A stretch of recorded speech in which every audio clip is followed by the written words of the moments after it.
you back? All right. All right. We're back. Nice. Well, you sent me some great AI videos. Songs for the show. Yeah, I had a fun discovery this weekend. We've kind of joked around on the podcast before about having an intro song, and I came across a great website / app where you can create your own music. What's it called? It's called Suno, Suno. Suno, and this is not a commercial. No, it is not.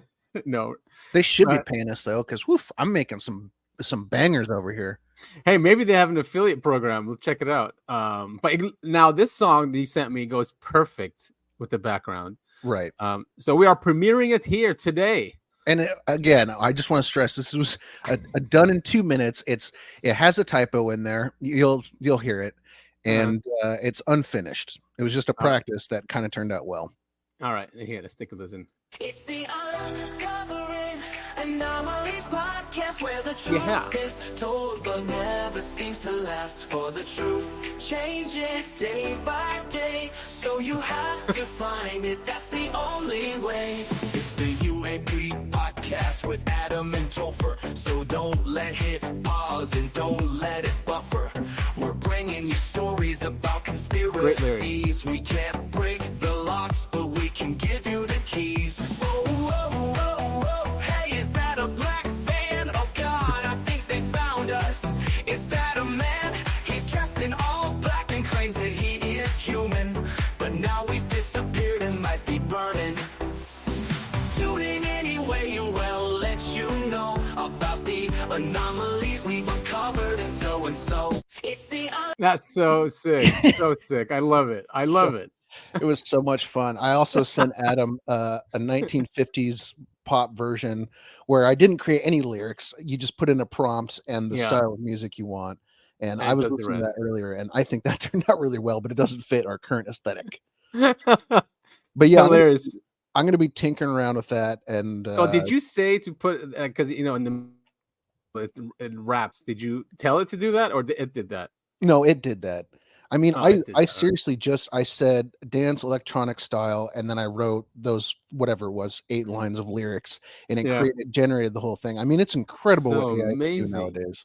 Yeah, that part about the black band is perfect. I thought that, I was like I said, it was just the way it's like sung too. Yeah, I mean, it's crazy because like the way it's sung makes it actually sound like real lyrics instead of just me typing something in 2 minutes into the input. It's super cool stuff. So amazing. So yeah, hopefully we'll have a new one every week, and then maybe out of a bunch we choose one, or maybe the audience choose one. We'll start testing theme songs for the Uncovering Anomalies podcast. This is episode what are we on now? 94? 94, yeah. 94, man, that's been weird going strong here. I know. We're gonna have to probably skip 2 weekends so we can hit that 100 at New Year's. Okay. We'll have to figure that out because I will be. It actually might work out perfectly because I'm traveling the second half of December. That's right. Okay, perfectly, and I get back right before New Year's. Nice. All right. Sounds like a plan then. Yeah. Well, everyone, we want to thank you all so much for tuning in to episode 94 of the Uncovering Anomalies podcast. It is Sunday, October 20th, and joining me, as always, is our fearless leader. I have a need to know, Adam. Hey, everybody. It's 3:25 on a Sunday. That's right. Great time. Recording a little bit earlier than usual. Yeah. Yes, we are. And I am today's special, the Topher, only $4.99. What does it taste like? I like to think it's like a pesto chicken with some garlic and onions. Oh yeah, that's perfect. on flatbread with a chipotle sauce. Why not? Wow, very nice, very nice. Well, you know what we're doing today, right? I was thinking about it, and I honestly cannot remember. What are we doing today? Tell me. I hope I'm saying it right. It's the Pascagoula UFO abduction incident. Okay. I think that's in Missouri. So when the Allagash UFO, when I first heard of Allagash, that's why I thought this one it was referring to this one. Okay. So it's kind of similar, less people, but I'm sure you've heard of it. It's a famous one. Those two guys that go fishing. As you know, it's a very common theme, weirdly enough. Well, I guess, Yeah. any kind of isolated activity is going to get you abducted by aliens. That seems more likely. It's not like going to a NASCAR race leads to a lot of, No, alien abductions. you're by yourself. You're in water. You're like, oh, what are these guys doing? Yeah, you're minding your own Um, business. So of course, yeah. why not get abducted? Oh, hey, they're taking fish out of the water. Why don't we do the same thing to them? Yeah. Yeah, exactly. Do you recognize these guys? I do. Yep. I'll Yeah. never forget those sideburns anywhere. Yeah, exactly. He's still around. I think he's not anymore. Yeah, I mean, just judging on ages, I would guess that's the case. So we can go through a couple articles in this videos we can watch as well. Fantastic. Let me read the title of the article first. Pascagoula Abduction, the UFO sighting that changed the lives of two fishermen entirely.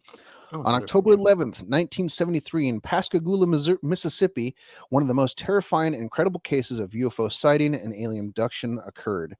The incident is also known as the Pascagoula Abduction. What a name. Okay, yeah, so it's Mississippi, not Missouri. Yeah, I almost said Missouri too, but it is Mississippi. Yeah. On the evening of the very same day, the two men, Calvin Parker, who was 19, and Charles Hickson, 42 years old, being fishermen, decided to sit on their most resourceful fishing spot that was located nearby an old shipyard. As soon as Jackson caught a catfish, they both heard a sudden and weird zipping sound that emerged from behind the shipyard, and immediately they felt the landing in a clearing that was about 35 yards behind them. See what am I telling you, man? It's because they caught that catfish. Isn't when you go catfish fishing, aren't you supposed to you noodle them? You put your With a hand net or something? No. You stick your hand in the water and they not bite, but they swallow you up to your elbow, and then you I pull didn't on the know water like that. that. That's cool. I did not know that. Catfish are I don't like them. I don't like the Oh. taste, and I don't like how they look. Well, they are bottom feeders.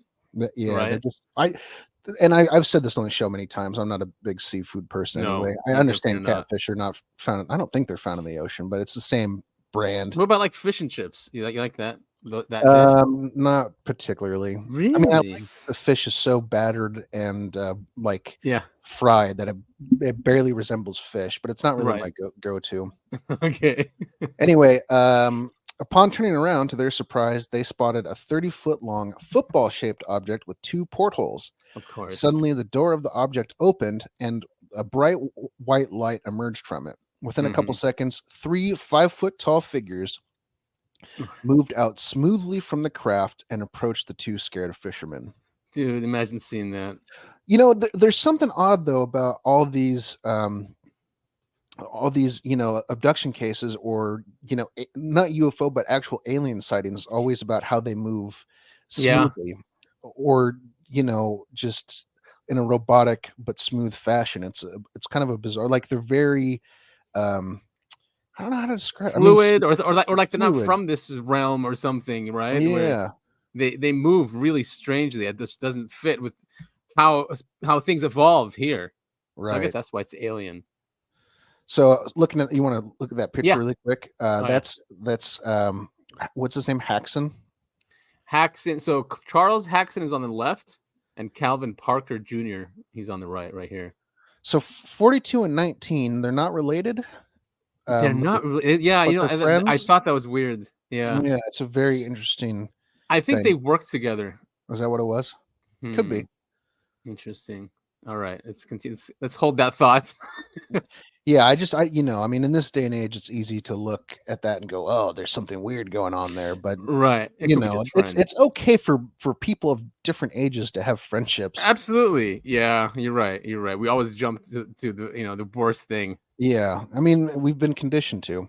Do you want to continue from here? So it became evidently clear at the very moment they arrived that these mysterious figures were not humans. The enigmatic entities were gray in color with wrinkled bodies and had claw-like hands. The head appeared to be directly attached to the shoulders, and the neck was absent, and something resembling a nose came out to a point about 2 inches long. On each side of the head about where ears would be was something similar to the nose. Directly under the nose was a slit resembling a mouth. The arms were quite similar to the human arms, however, proportionately longer to the body. The hands resembled a mitten, and there was a thumb attached. Strange. The legs remained together, and the feet looked something like elephant's feet. Quote, this is by Charles Hickson. If they had a more human likeness, it would not have shocked me so. The entire body was wrinkled and had a grayish color. There could have been eyes, but the area above the nose was so wrinkled I couldn't tell. Very weird. And this What is the a hell? pretty, I know, this is a pretty unique description of the grays. First of all, at 5 feet tall, they're taller than what people typically see with the grays. But I mean, usually grays, they either are lacking a nose or it's very small. This one had something that resembled a nose, but it also had two things sticking out the side of his head. That's such a creepy photo. Really creepy. That's what he said. He goes, if they didn't look like that, we wouldn't have been so shocked. And he mentioned how wrinkly they were. And again, that's not something that's brought up when people describe the aliens that they see. And elephant feet too, that's a new one. Yeah, elephant feet, and it's so wrinkly like elephants. And then the claw hands. I mean, I guess that's come up before, claw hands, I think. And that's his shield over on the right. He's got a sword, I think, on his back. That's hilarious. It does look like a shield. And you know, back in the day, they were called flying shields, weren't they? Like 18, I think, or 1600s or something. What was, or where's that from? It could have been when people like have dug up ancient Roman texts describing UFOs. I mean, a flying shield would kind of like make sense for the time. Yeah, something like that. God, look at that. And then so creepy. So these are obviously not the creatures that create these craft. You know, these people work for the people that create the craft. I mean, how can you build anything with with those hands? You know, I mean, well, I don't know how you can say obviously, but okay, fine. It's a good theory. I mean, it is apparent. It's a very very bizarre appearance. I think this would scare me far more than seeing a standard gray would. Yeah, I agreed. I mean. He couldn't see the eyes even. Have you seen the movie Arrival? Yes. Okay. Oh yeah, I love that movie. Yeah, that's one of my favorite ones actually. They don't look anything like humanoids, but they're wrinkly, right? No. Yeah, yes, they are wrinkly. They were like octopus, right? Right, in a way. Like giant squids. That's kind of in a weird way that kind of reminds me of this. So a bluish gray flying saucer landed in the clearing, and 3 5-foot aliens took them aboard the craft and gave them a strange physical examination. There's a lot of stuff left out of this article. So let's say you and I don't know if you fish. I don't think you do. I mean, I fished, but it's not something I do all the time. Yeah. I don't either. Let's say we're out in Mississippi. Let's say Montana, because that's someplace we've both been. All right. Yeah, and we're fishing, and I've been fly fishing there. Yeah. Very cool. So we're fly fishing up in Montana, and we hear a strange zipping noise, and a craft lands behind us, and a creature that looks like that. A couple of them step out. Are you just like, oh hey, sure, you can physically examine us? No, hell no, no way. I'd be scared out of my mind. I'd be grabbing for whatever I have. Yeah, I'd be hitting him with a fishing rod. Yeah, he's not coming near me. No. Get your weird nose ears out of my face, man. I think then stop stepping on me with your elephant feet. So bizarre. And they were stuck together, the legs, right? Where is it? The proportional and resemble a mitten. The legs remained together and the feet looked something like elephant's feet. So okay, this is another thing that I think is missing here is they walk out of the ship, but their feet stay together. Yeah, I guess that's why they're gliding, because a lot of these things they say glide, right? Yeah. Actually, Betty Andreessen said the same thing. Yeah, maybe they're. She said they looked like they were on skis. So bizarre. I mean, the only way to like experience this stuff is to always be out doing stuff, and then maybe hope for it. Well, all right, here we go. Both Calvin and Charles had the impression that the strange entities were robots. Calvin was so scared that he fainted, and one of the 3 figures grabbed Calvin, whereas the other 2 got a hold of Charles. The moment he was grabbed by the strange creatures, he felt himself getting paralyzed. Okay, that answers my question about something was missing. The strange creatures took them both back into the craft. Though Hickson is dead now, during an interview back in 1973, he attempted to explain what had happened to them and what he saw, including when he was taken into the craft. He said, "And they glided me into that thing. You know how you just got, I'm sorry. Oh, yeah, no, he did say glided. And they glided me into that thing. You know how you just guide somebody. All of us moved like we were floating through the air. When I got there, they had me, they just kind of had me there. There were no seats, no chain. They just moved me around. I couldn't resist them. I just floated, felt no sensation, no pain. They kept me in that position a little while, then they'd raise me back up. This is alien abduction 101. No seats. Hickson also tried to describe a machine that was supposedly used for certain medical experiments. No, it wasn't like an X-ray machine. There was no way to describe it. It looked like an eye, like a big eye. Oh God! It had some kind of an attachment to it. It moved. It looked like a big eye, and it went all over my body, up and down. And then they left me. What? I mean, yeah, that's it just seems so alien, right? I mean, or even like the movie Alien. Yeah. Hickson answered numerous questions regarding the appearance of the aliens. He further stated that he could not recall if they had eyes or when they did leave the craft, as he was extremely frightened. The only thing I remember is that kid Calvin just standing there. I've never seen that sort of fear on a man's face as I saw on Calvin's. It took me a while to get him back to his senses, and the first thing I told him was, "Son, ain't nobody gonna believe this. Let's just keep this whole thing to ourselves." Well, the more I thought about it, the more I thought I had to let some officials know. There's a very common thing that happens with alien abductions and people who report seeing grays or reptilians or whatever the insects are called. Is there's this the mantises? There's this fear that hits you, and it's a fear that it literally not literally it grabs at your spine, and you cannot move. You are frozen in place because of how scared you are.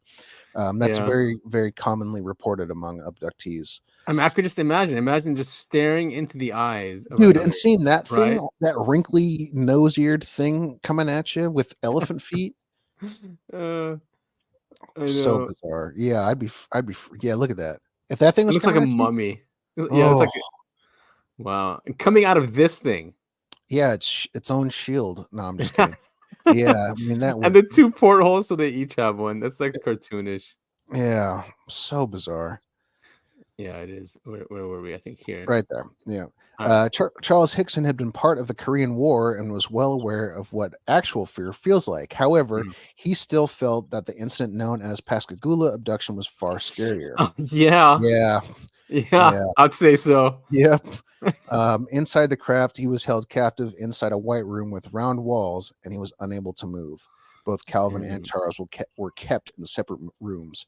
The eye-shaped machine was used to conduct some kind of experiment on him, and then the strange creatures left the room. And that is when he called out for Calvin, but received no response. However, they appeared again after a while and floated Hickson back into the first room, and then outside the craft, where he finally found Calvin. When he finally found Calvin shaken in fear. Sorry, there's a typo in there. I'm screwing it up. So they put Cal out first, and then they brought him out, but they're floating them. So these beings or whatever they are floating as well. I mean, they look like robots, don't they? Yeah, I mean, that's what he said earlier. They got the impression that they were robots. I mean, this is better robots. What year? Aliens. 1973. Yep. All right, so imagine the 73's robots like this. Ugh.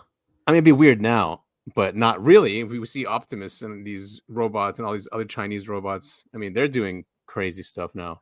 Yeah, but they're not all wrinkly. No, you're right. This is an interesting tidbit. Before taking off in their craft, the aliens left a strong message relayed through telepathy, saying that we are peaceful. We meant you no harm. The two fishermen decided to report the encounter with the aliens to the police and fled to the police station. To check the credibility, the policeman had a tape recorder inside his desk and left the men alone. He knew that if they were fabricating the story, they would probably discuss it. But when he reviewed the tape, the men stuck to their story. And Parker even broke down crying. It was revealed during the further investigation that several police officers in the area had also seen UFOs around the same time. Both men later went under hypnosis and lie detector tests. No evidence of hoaxing was ever found. Hickson later had further encounters involving much of his family. Interesting. The case later became popular as the Pascagoula abduction and gained attention. So that's a pretty broad overview. Yeah. Now that's an even more terrifying photo that you just had on there. Hold on, scroll down a little bit. Oh, that's one. That one. Oh, yeah. They do look like mummies, though. You're right. Yep. Yeah. I mean, how come there's like, oh, that's the light? Okay. Yeah. I actually, you know what? I take it back. I think the previous picture was scarier. That's the one he drew, right? Mm-hmm. Yeah. This looks like a mummy. That one looks just even. I don't even know how to describe it. Long arms, 5 feet tall, pinchers or claws, mumbling sound, like blah, blah, blah, blah, blah, blah. Round feet or pads, elephant textured skin. Oh, so it wasn't necessarily elephant feet, like elephant wrinkly skin. I get that. Right. Okay. All right. What is this website? I think we used it a couple weeks ago. No, this is a different one. Never mind. Oh, maybe the next one. All right, where are we? Oh yeah, here. So there was some new evidence. This website is called the UFO Chronicles. I think we've used stuff from them before. Anything else from here? Their heads appeared connected directly to their so there's new stuff. Well, I think that was in the last article too. I think you were reading that part. They were saying there's no neck. The head directly. Yeah, that's right. Connected directly into their torso. All right, we probably read this football-shaped mechanical eye. Yeah, that's all the same. 6 to 8 inches in diameter. Oh, I was expecting it to be bigger. All right, so here's the puncture wound document. Okay. After the book was published and became a bestseller on Amazon, I continued my search for any formal documentation related to the incident, as any that had been in the possession of Calvin Parker had been washed away by Hurricane Katrina. Yeah, of course. I contacted all of the major UFO groups, one of which included the J. Allen Hynek Center for UFO Studies in the USA. They were very obliging and sent me a PDF file of what they had on the case. Most of what they sent was newspaper cuttings, but buried in the middle of this file was a very curious and possible smoking gun typewritten document. Although this document, dated 13th of October 1973, just 2 days after the alien encounter, is unsigned, and it was written by Dr. James Harder. We know it was written by Dr. Harder, as he was the only person to examine the witness, which has been confirmed by Calvin Parker. Dr. James Harder's academic credentials are as follows. Okay. Dr. Harder, along with Dr. Allen Hynek, were on site in Pascagoula within 36 hours of the event happening. They interviewed Calvin Parker and Charles Hickson, and at a press conference confirmed that they believed what the witnesses were saying. All right, so the smoking gun document and photos has never been seen in public before and can only add to the authenticity of Calvin Parker and Charles Hickson's testimony. Charles Hickson died. Oh, yeah, so he did die in 2011. But Calvin Parker has this to say about this document. Quote, at the time of my abduction on October 11th, 1973, when the alien reached out to take me on board the ship, from the first time I saw them, it was the fear I felt that is so hard to describe. I just knew I would not live through this fear. As the alien made contact to my left arm, I heard a whisk of what I thought was air. Then all at once, I became really relaxed and all the fear was gone. Later on, after being examined by Dr. James Harder, I heard him telling Dr. Hynek that I had puncture marks on my arm. And later at the hospital, I found out that I was given not one shot, but 2 shots. The second was while I was on board the craft. This document simply confirms what I've always known, and that is both Charlie and I were given injections by these creatures, and we had the puncture wounds to prove it. So here we are. Puncture marks noted on Saturday, 1973. This is the see the photos. So the photos are here. The puncture wounds photos of Charles Hickson's arm and in close up. Wow. They're pretty sloppy with their handiwork. As someone who's been in the hospital a lot, and had various needles. And I want to be clear, needles from the hospital shoved into me. Right. Yeah. They typically don't leave marks like that. No, they don't. I mean, unless they mess up, like if they miss Right. a vein or something. Yeah, that's true. All right. So next was this came out, which is they didn't make it up. Interview recording surfaces in Pascagoula alien abduction case. So it's the longer version of what the police recorded. Okay.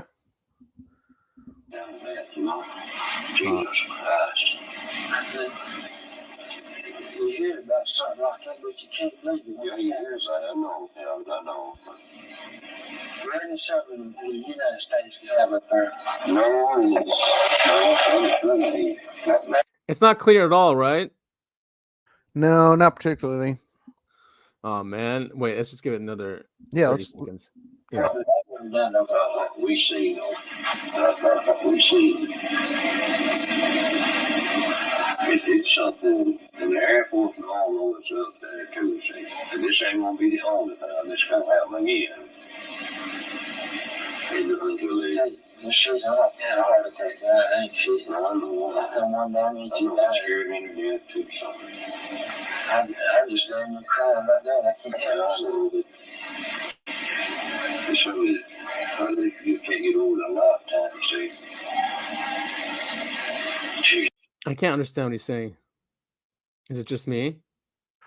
No, I can't understand it either. I was really hoping they were gonna like at least subtitle it or something. Yeah, I was looking for settings here for subtitles. Apparently, it was good enough for the cops, though. So, yeah, it was an officer with the Pascagoula Police Department. All right, so they leaked it, so it's not like the guy's not identifying himself. When I sat down and listened to it, it hit me how real all of this was. Parker said it kind of choked me up a little bit.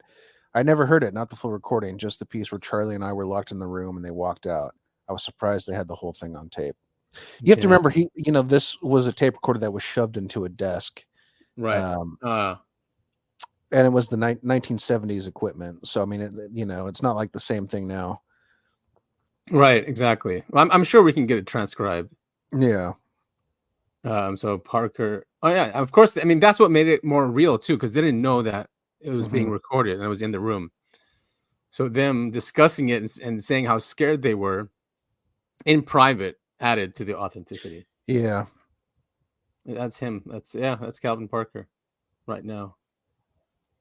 The interview took place on October 11th, 1973, after Parker and Hickson claimed that they were abducted by aliens while fishing from the bank of the Pascagoula River. News of the event thrust the two into the media spotlight and put the town of Pascagoula on the map.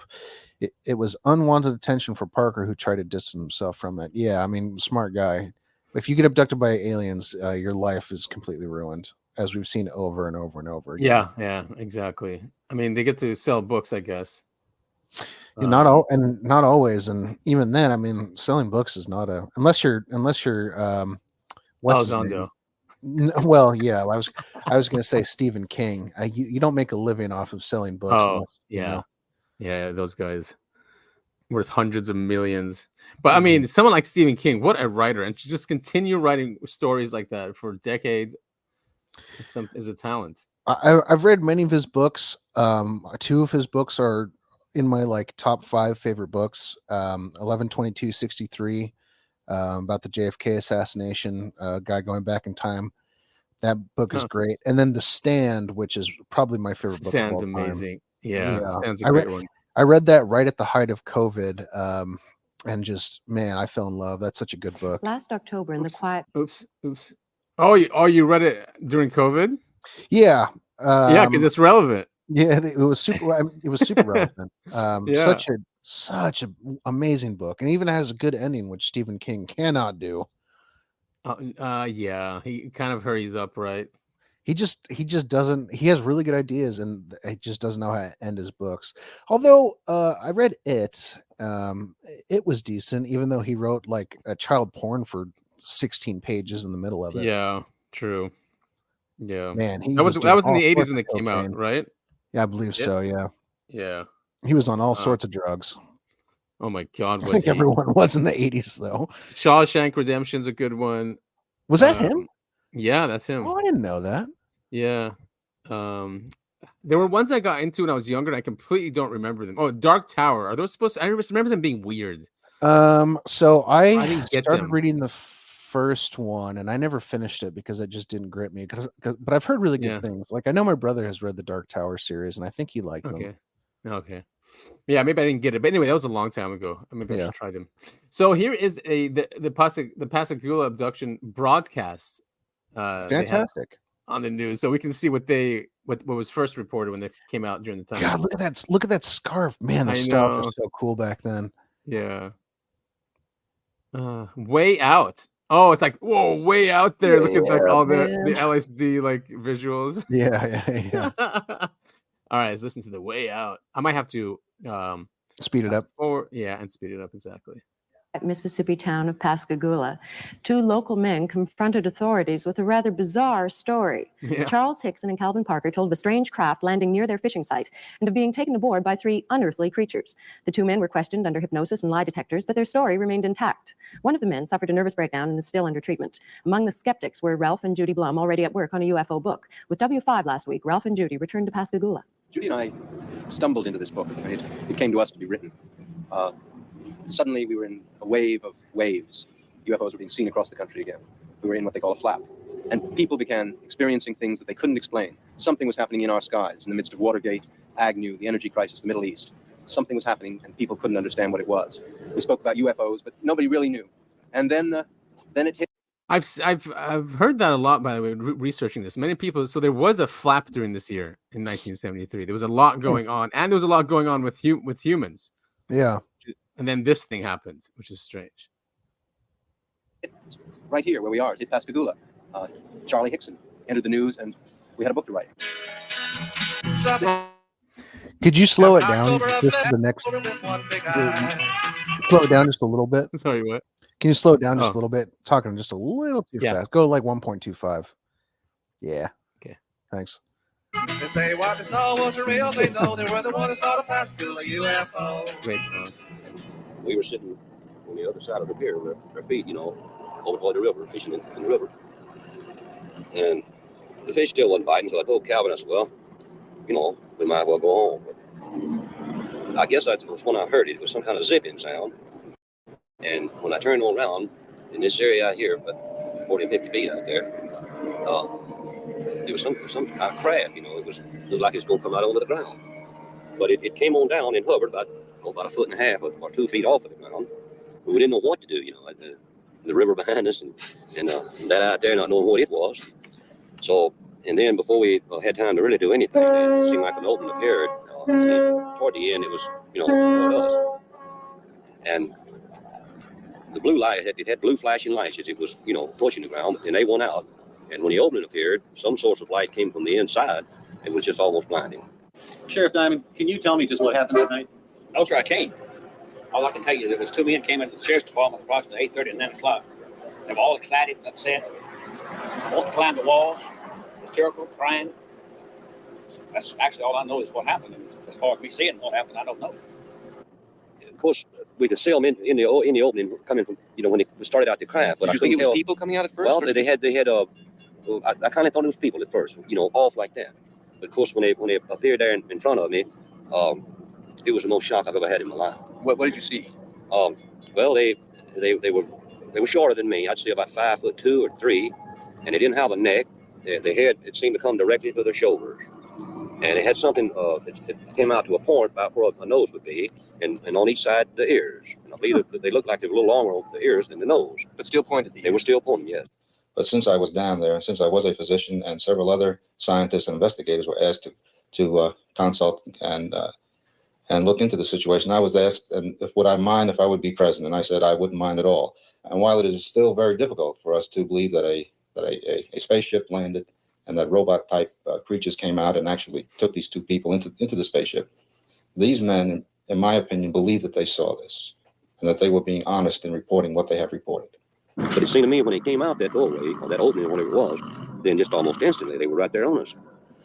And their arms, they had arms. And I saw the arms moving here and in the shoulders, but they had weld. I mean, their fingers were weld, and then they had something like a thumb, and they were like this.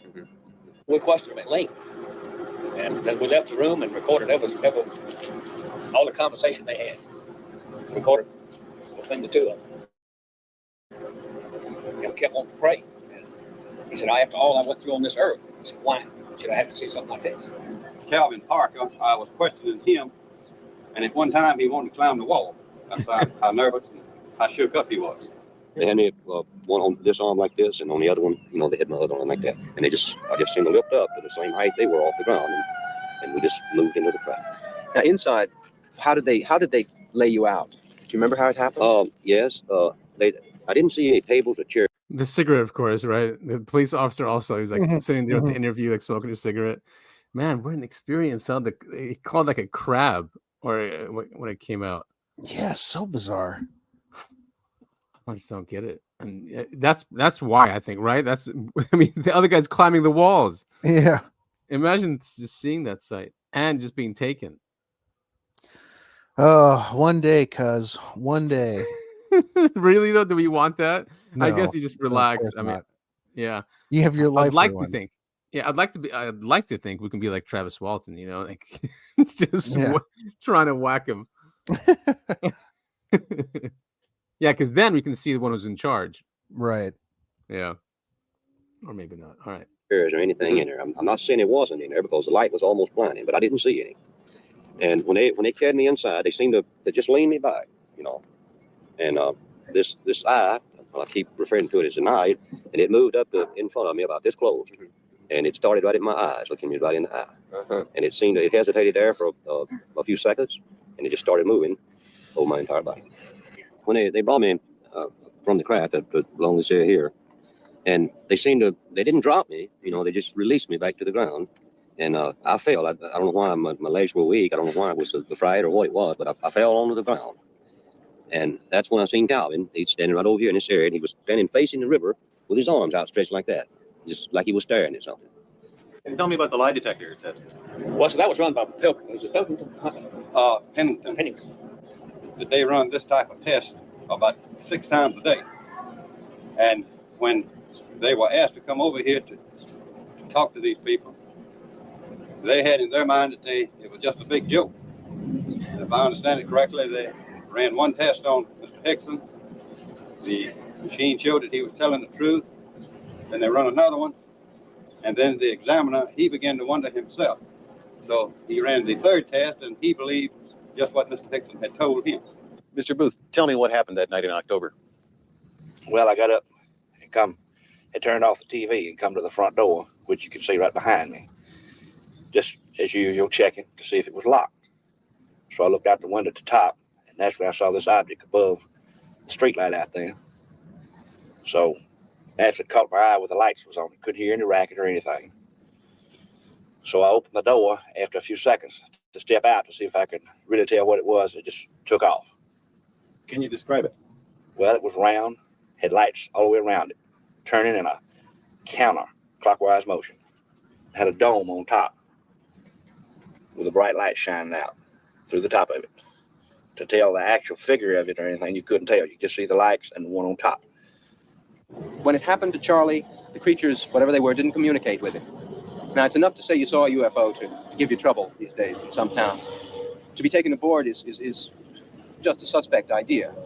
But somehow, if the creatures don't give you a message, you're just a touch less incredible. And Charlie says that what he said and what we wrote about in the book, it was like they had a job to do and they came and they did it. I thought they got he might say it, I don't know, but I thought they said that they got they were communicated to, that we're not here to hurt you or something. Just at the very end, I think, as they were leaving. Yeah, okay. I think there has to be a reason why that Calvin and me was picked. Maybe because you could take it. Well, it might be. I don't know. I think that they know more of what's going on down here on this earth than we think. And I don't know. They might have been, you might say, looking for somebody that could, you might say, hold up under the strain and convince people that there is another world and there's some kind of life in that world. They were the ones that saw the Pascagoula. Or it could be just like some random drone sent from some random planet and just is exploring, like how we send out robot, to Mars and stuff like that. Yeah, I think it's just a matter of convenience. These aliens come down and find two yokels who are isolated from everybody else. Yeah. It's the same thing like if humans who are researching, let's say, polar bears, I don't think that's a great example. They're not going to go into a polar bear nest. They're not going to go into like the main polar bear community. Right. They're going to find the one that's isolated and off to the side. Yep. That one, exactly. The one that's by itself. Yeah. All right, what's this? It's still a bad yeah, but it has quality here too. It has the subtitles. It might be worth listening to. Oh, perfect. Okay.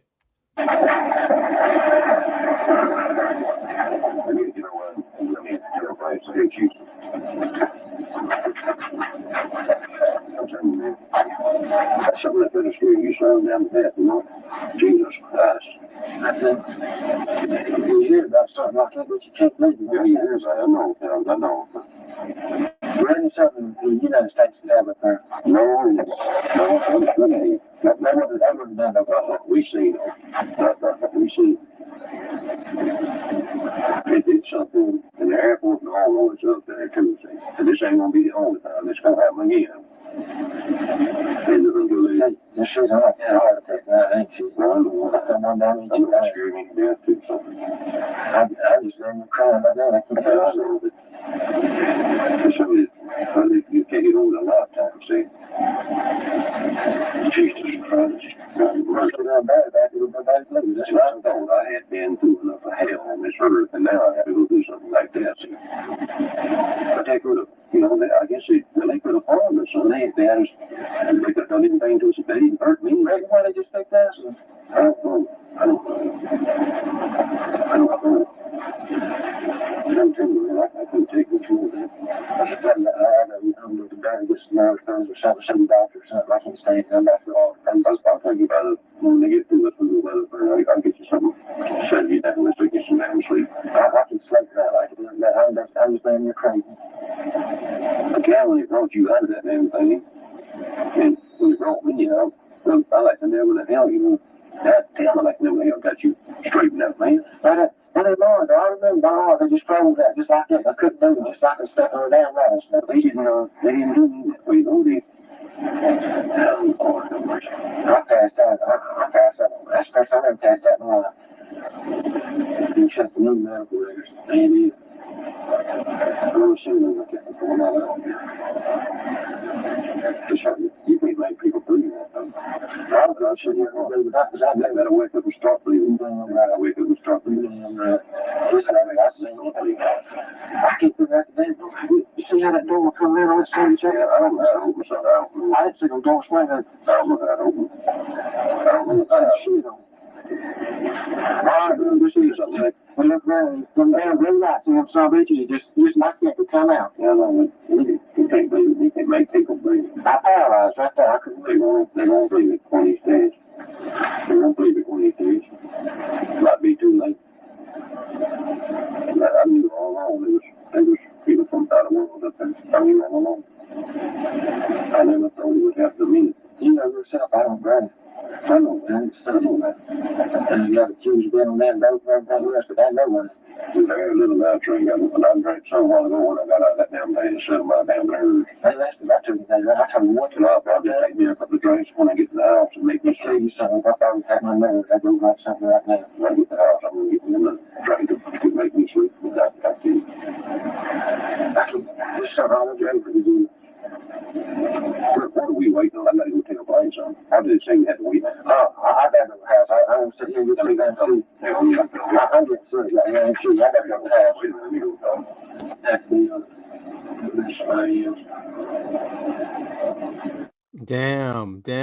Damn. They were scared, man. Yeah, that poor kid. Yeah, I mean, he's clearly freaking out. The guy's like, I just need another drink. I can get you. Yeah. Let's just go. No, I can't do that, man.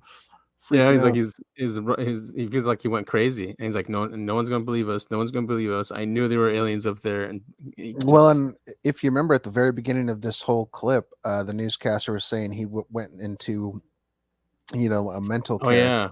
yeah, a nervous breakdown. Mm-hmm. Yeah. So what was the point? I guess it's just to study them. I don't know, man. I don't know. Yeah, it's impossible to try and understand the wants and desires of an upper echelon being. Yeah, and maybe they were target, maybe they're not. Like you said, that they were just secluded and they happened to be there. Perfect. There we go. Yep. Let's do this quick and get it over with. Mm-hmm. Here's some other rare footage from the 70s. Oh, cool. Yeah. It's interviews with them on shows. Back when they used to have TV shows like this where they'd bring on people and Yeah. talk about their. This is when we talked about last week when we talked about Fire in the Sky, and they this is the type of show that they had on with I don't was it Travis Walton? It was Travis Walton's brother and Philip Yeah. Glass arguing, and it was on a Yeah, show yeah. like this. Right.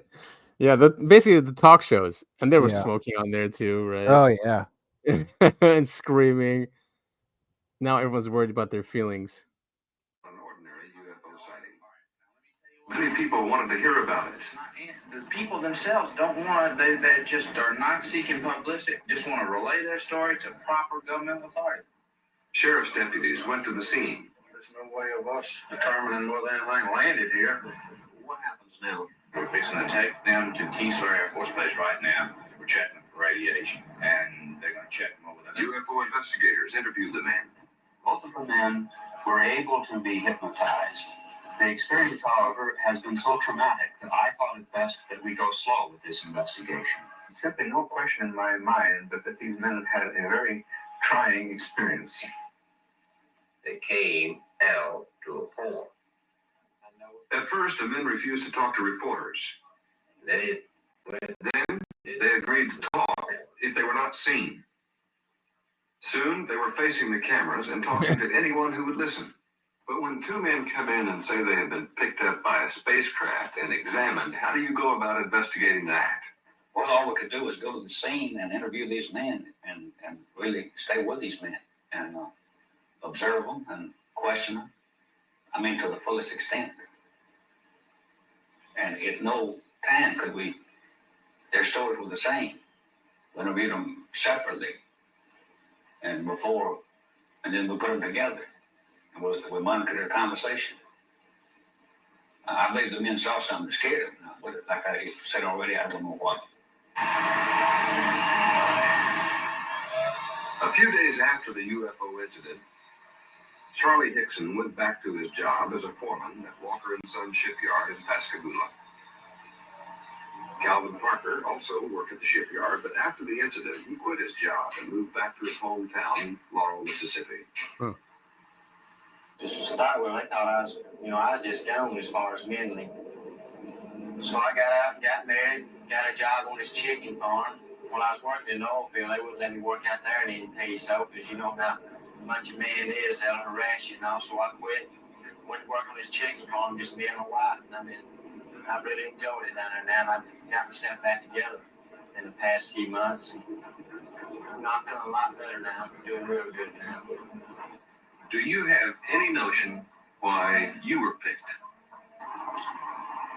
No, not really. I guess I've asked myself that question 100 times. Why me? It is, in my mind, a hoax. A hoax that's been perpetrated on the American public. Who is this? Glass? No, that's not him. This is someone else. I was wondering that same thing. It might be. All right. Let's see his opinion on a hoax. CIA plant himself. Yeah. They all have the same look, don't they? Uh-huh. Looks like government stooge. Yeah. Is so fantastic, almost challenges one's credulity. Yeah. Well, the only honest thing I can say is that they both had one hell of a frightening experience. But whether it was that's Hynek. nuts and bolts hardware, something. Yeah, that's Hynek. That's our man. Yeah. I can't say, because when I was there, I looked around to see if there are any physical effects, as we have had in other cases where the ground has been disturbed or tree branches broken. I could find no evidence, no physical evidence in this particular case. And yet, to them, I feel quite sure they weren't hoaxing or weren't lying. Things have been written, and many different stories have been told about what happened October 11th, 1973, on the banks of the Pascagoula River here in Pascagoula, Mississippi. We had encountered something that had to be from another world. Our government say. Mr. Hickson's record is a straightforward account of the story he has told so often during the last year. Get more involved. They sure we need to get to care of ourselves. Right.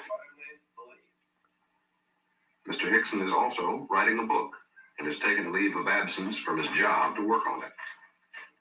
You know, something will happen to all of us some of these days, and if something did happen to me, then there will be a record of what did happen to Calvin and me.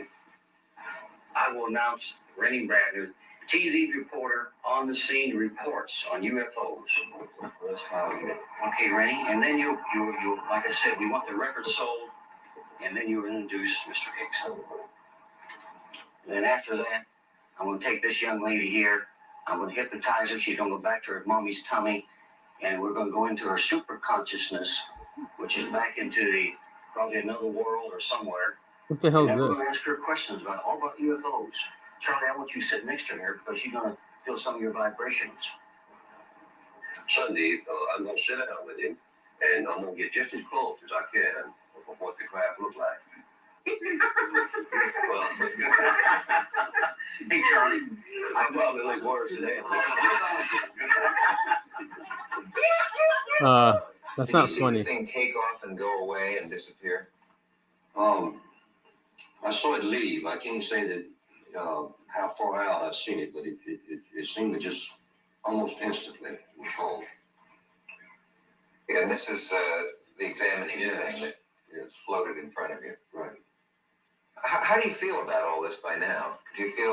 Why do you think you were singled out? Well, I don't know. I can't figure that out. I have no idea. I keep saying, why me, you know, what does it mean?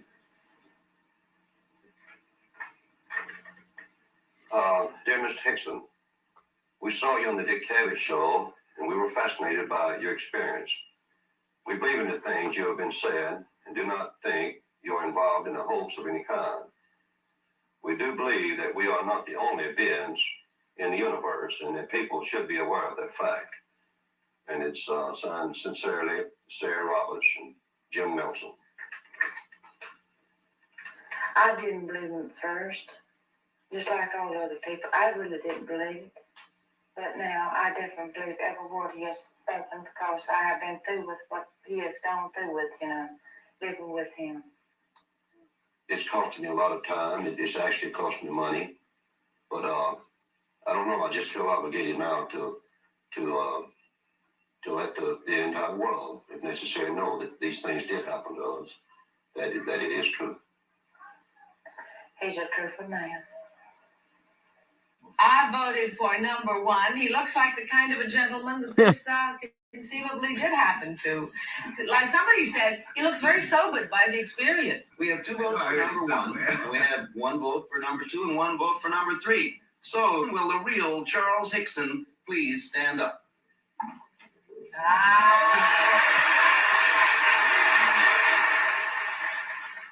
Hilarious. He was on game shows. That's so 70s. I know. Well, he got the story out there. Yeah, Right. I mean, I feel for these guys, especially the younger one. We finally figured out they both worked at the same shipyard, which is, I'm assuming, how they knew each Yeah. other. Right. Good to know. But yeah, I mean, the kid clearly didn't take this too well, as no fault of his own. I mean, this is a tough. I mean, what a horrible, terrifying situation to be put in, and then So to scary. take it to the police, knowing no one's going to believe you, and then it ends up national news, and having to live with that, I think would be extremely difficult. Yeah, and then this one came out 5 years ago. I guess a new witness comes forward. So someone saw the UFO. I don't know if they saw them being put in there. I don't think so. Yeah, here she is. What she saw that night is something she's telling for the first time publicly. It was a warm night. It was like 70, 73 degrees. And so it was kind of easy to sit in the car and just wait for the captain to get there. While they were waiting, Jerry went to sleep, and Maria saw what she describes as strange, a blue light streaking back and forth. You're looking up at the sky and you looking at stars and you're looking for the Big Dipper and all kinds of things. And that's when I seen it rise up in the sky over here. Where I seen it come up was probably over in this area somewhere, the blue light. And it was over, just like I said, right over where they were abducted. At the time, she thought it was a plane or a helicopter. You don't think it's UFO? The blue light continued moving without noticeable sound for about 30 minutes. And when it went out of sight, we hear this loud water, just like something just fell in the water. It was a loud splash. The water just riffling, and then when I looked down, that's when I seen it look like a person in the water.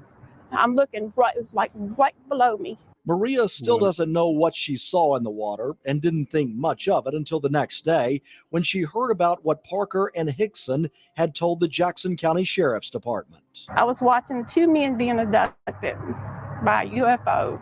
Despite believing what she saw was a UFO, she never talked about it to anyone except her family. Maria's husband wanted her to keep quiet. When she would talk about it, I'd tell her, shut up. I said, people are going to think you're crazy. But after seeing a recent media report about the abduction, Maria got the courage to come forward. Her motivation? To give Calvin Parker and Charles Hickson's story validation. I always wanted to talk to them, just them, about it. And just see, let them know that I knew that they weren't lying, because they weren't lying. In 1973, Maria Blair and Calvin Parker were separated by a river. Now, with a 45-year-old secret washed under the bridge, Maria met Calvin face to face for the first time. How are you? Good to see you. Are you okay? Yeah, I'm fine. Oh, wow. It's my husband, Jerry. Last time I saw you was on Johnny Carson. Yeah. When was that? About 74, 75? 75. Yeah. We've been friends. We just didn't know We just didn't know it. That's right. It didn't take long for the conversation to turn to what's brought Calvin and Maria together. Yeah, it's burnt right in my mind that is night. mine, too. I seen it go up from right here, and that's when I seen it in the air with the blue light, and it took off that way, and it followed along that river. Calvin's story has been questioned and doubted for most of his life. He says he had lost all hope of a witness coming forward, but now he and Maria both have a sense of relief. I want to thank you for coming forward. I can now put my mind at ease that I've told what I knew. Before I die, I'll at least have somebody that come forward and ease my mind a little bit. 3 people have now told their stories of the UFO on the Pascagoula River. Calvin Parker has written a book about it, and he doesn't think these will be the last stories told of extraterrestrial life on Earth. It's foolish to look up in the sky and see all these stars, and all these stars has got planets around them, and think that we're the only life. Yep. What a case. What a case. I don't think it's hoax. I don't think it's hoaxed either. I have doubts about that woman at the end. No offense. I do want to believe, most people that come forward and talk about UFOs. I hope she's telling the truth, but it's just a little. Yeah. So what did she say? She looked into the river and saw. Yeah, like I'm wondering. Yeah, it was kind of. They brushed past that pretty quickly. I'm wondering if she saw one of the wrinkly elephant beings in there. I don't know. What's her name again? Maybe I should look for her. Either way, this is a really cool case. Lot of, I just feel bad for them mostly. Me too. And it's probably just that bad luck or good luck, whatever you want to call it. It's just luck of the draw. I don't think they were a target or anything like that. And it's like getting hit by lightning. Right. Well, at least, when you get hit by lightning, it's one of those things where if it's stormy outside, you can know not to go outside because you might get hit by lightning. Right. UFO cases, you can't not go outside at night for your whole life. I mean, that'd be pretty challenging. So yeah, back around 1973, this is a commenter. There were many sightings of strange lights in the sky around Cleveland, Mississippi. Didn't even know there was a Cleveland in Mississippi. Me neither. Well, cool. I mean, yeah, clearly there was something going on. And, just based on everything we've watched today, it really doesn't seem like these two are lying. I mean, for God's sakes, that one guy, the younger one, was hospitalized. Yeah, hospitalized. He had a nervous breakdown. Yeah, changed his life completely. Yeah, and he did his best to get away from it as much as he could, despite evidence to the contrary, as what we're seeing right now. But yeah, I mean, he said he got it together, and I guess why not capitalize on it? That's what he's trying to do. Well, I think I don't know if it's capitalizing as much as it is just acknowledging that it happened. Yeah, and getting out there. I mean, it's probably therapeutic for him. As we know, talking about issues and problems really helps out. So tell me about it. This whole podcast is therapeutic for me. Agreed. Who else can we talk to about this stuff? Right. Except our viewers and listeners. I'm pretty sure our immediate families are really sick of us screaming at them about UFOs. Right. Exactly. Yeah, and it's at least for me, like I don't share as much as I used to with them about stuff because hopefully because they're gonna listen to the show too. Hopefully. Right. Yeah. Hopefully. Do you remember last week that whole thing about JWST? Yeah, that was a big story that was floating around, kept getting quoted as a rumor about a signal that they had found. But this guy has something important to say about it. Yeah, and he's the one because the articles were about him or quoting him, so I think he wants to clear the air of what's actually going on, and he's the source of that information. Where is he in a cave? Yeah, it's a very cool underground. Looks like a studio. I would live in a place like that. That looks like a bomb shelter. It does. It totally does. And look, he has all this stuff from the 19th century. Yeah. Right. Cool. So he calls him professor. I think he's a professor too. Simon Holland. He's a science filmmaker. So let's listen when he talks about this technical signature. Global. I would have, because it's true. It's absolutely brilliant that the world media are now talking about radio telescopes. Radio telescopes are not understood and are often ignored. But in this story about an alien technological signature being detected, you need to have a very big radio telescope. So that's super exciting. But I have to say, the silly quotes in the newspaper saying that the confirmation of an alien technological signature will happen next week or next month are absolutely ridiculous.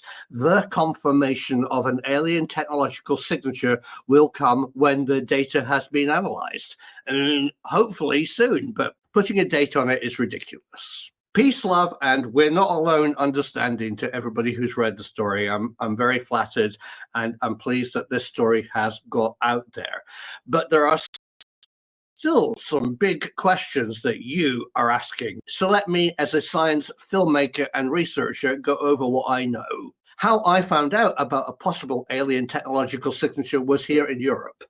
Not from SETI, not from Breakthrough Listen, but here in Europe, from European Radio Astronomy. Right now, the EU are funding a large telescope in Germany, a data center analyzing these signals in Holland, a new telescope to be built in Africa, and very much putting money into the square kilometer array, which is being built, but is operational to an extent in Australia. That's the real story. Typical British teeth, huh? Here, let's pause it on the right. Brits are listening. Yeah. All right, that's a below the belt. It is punch. A little bit, yep. All right, yeah, wasn't funny, but he's been after because we've played him before. He does great videos, great science videos, especially about space and UFOs. And I'm glad he's pushing this stuff out there. Definitely, yeah. We need more people like him. Yeah. YouTube studio, so I guess he's got 1 million views or subscribers. Have thrown tons of dollars in buying telescope time, but it's actually European radio astronomy and data analysis who have possibly found evidence for this signal. long before Breakthrough Listen came online and looked at one of the European extraterrestrial signal candidates, radio astronomers in Europe were actually looking at this signal. And European science continues to analyze the signal today. What's actually happening is that data from all these big telescopes are coming to a data processing center in Holland, who have come up with an audacious plan. Let me explain the problem and let me tell you how they are fixing it. A single dish, Parkes, has just one signal. A better way of doing it would be to multiplex all of the radio telescopes throughout the world, and specifically these arrays, like the Square Kilometre Array, all with hundreds of dipole antenna on the ground. But all those separate antennas are slightly out of phase. If you combine them all, it would just produce noise. There needs to be a way of joining all the radio telescopes together and actually filtering out the noise and making one clear signal. That's what's happening in Europe right now. They have done that. So the original peer-reviewed and very good report by Breakthrough Listen on BLC1, where they say it's such a low-level signal, we can't confirm it isn't human interference. They're absolutely correct back in 2022. But today, in 2024, here in Europe, we can now combine different radio telescopes throughout the world and look for one very clear signal. And that's what's actually happened. The signal, whatever it is, it could be alien, it could be a natural source, but it's definitely coming from a rotating planet, is now being analyzed in great detail. And that's the kind of research I really enjoy doing for you. I've been involved in broadcast television programs that have looked behind the scenes at big stories, so I know how to operate in that kind of science field. Today in the 21st century, we don't have a single person who's going to win a Nobel Prize. They're all teams. In fact, they're multinational teams. You need hundreds of scientists collaborating on one project. There's no longer a single person who you can name. So that's the real story. That's what's really behind the possibility that an alien, non-human intelligence technological signature of just a buzz from a planet, of something that they're doing using a narrowband electromagnetic frequencies, or maybe lasers, who knows, is a signature of a non-human intelligence with a technology. I mean, that's absolutely fascinating. But that story will be confirmed by hundreds of scientists looking at tons of data from a whole bunch of telescopes that now can be combined. So thank you, news organizations, for breaking this story. You need to dig into it a bit more. There's not. All right, so it's going to take a while, basically, is what he's saying. He needs, all these scientists are now focusing on studying this signature, and if after they've studied it for I don't know how long and got rid of any errors or human interference, then they'll announce it. So it's possible, not imminent. That's for sure. Right. Well, it's cool of him to come forward and clear the air. As we know, journalism is dead. No one cares about the truth. They're just trying to get the first words out there for everybody. Yep, trying to get the clicks too, right? That's what it is. Yep. It's who can get all the clicks instead of got to who generate can get the that truth sweet ad revenue. Oh yeah, speaking of that, did you look into this? So, and this came out of nowhere. This because I saw it also, and it was deleted. This Jerry from NASA guy. I don't think I saw this. No. Okay, but someone caught it. Good, thankfully. Rebecca Ramali. This is a strange one for me. She says, today in my For You X feed, same as me, I saw this post from a random account. The post had reached 100,000 views and 700 bookmarks within 2 hours. A few minutes, I noticed the post got deleted. So he's Jerry from NASA. At NASA, Jerry, we have known how the craft fly for a long time, but the materials required are beyond our current engineering technology, as they have to be fabricated in zero gravity under extreme temperatures. And he shares this. I can definitely understand everything about this. I totally get it, and I refuse to explain it to all of our listeners or viewers. Oh, come on, Topher. No, I think this is really this is basic math that everyone should understand and can totally get it 100% just by looking at this tweet. Right-hand metamaterials, left-hand metamaterials. He talks about circuit analog, wave propagation, push-pull. There's numbers and letters. Yeah, and she asked ChatGPT what the hell is this about? So ChatGPT, all right. So I mean, it's not like it's gibberish. Yeah, I just don't. I don't know how much stock you can put into ChatGPT for actually understanding what this is. Yes, the concepts shown in the image, particularly those involving right-handed metamaterials, left-handed metamaterials, and their unusual properties like negative refraction, are relatively well known within the scientific fields of electromagnetics, optics, and material science. These ideas have been studied extensively in academic research, particularly since the early 2000s, when metamaterials became a significant focus of experimental investigation. Yeah, they're saying that's what these UFOs are made of, is these metamaterials. That's what gives them the charge that they need, right, to move around and float. So yeah, he works Jet Propulsion Laboratory. He deleted that post.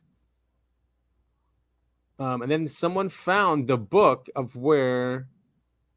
Oh yeah, Richard Geldrick found the book that where that diagram came from. The deleted posts were not a LARP, he says, and then post a link to the book here. Quantum wave mechanics. Huh.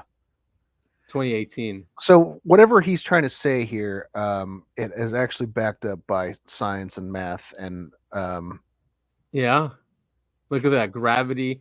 So it was light, electricity, gravity. Huh. I bought the book, by the way. Oh yeah, I gotta get this. Good luck understanding it. I'm not going to, but maybe he's good at making it in layman's terms. I don't know what the reviews say. 5 out of 5, all of them. Destructive interference waves. I guess these guys are scientists. Hollow beam. Look at this stuff. I mean, we definitely have them. Right. You know, I will take all of these smart people's word for it, because this is, you might as well be showing me pictures of like fractals. Yeah, you might as well be, yeah, exactly. You could be showing me pictures of fractals. You could be showing me pictures of cells in the interior lining of an elephant's digestive system. And I would go, yep, that's quantum mechanics right there. Maybe one of our listeners or viewers understands this. Yeah, hopefully. Hopefully they're smarter than me. Gravity is viewed as a frequency synchronization interaction between coupled mass oscillators. Yeah, that's a bunch of words. I understand individually what they mean, but put together, I have no idea what they're talking about. Let's move on. I feel like I'm losing brain cells by the minute. Discovered a document that. So the UAP task force had a presentation. I guess Race. What's his name? Stratton. He did the presentation. So John Greenwald from the Black Vault got this back, and you have to see like what's redacted. It's crazy. And if this subject wasn't so serious, they wouldn't redact stuff like this, you know? Right. If it was just balloons. Or even our stuff. It's like, I think B1 is national security.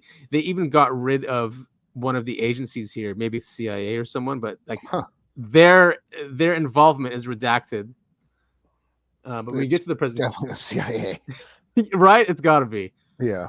Usually. But look at all these are partners. So these are people that were working with the US UAP task force.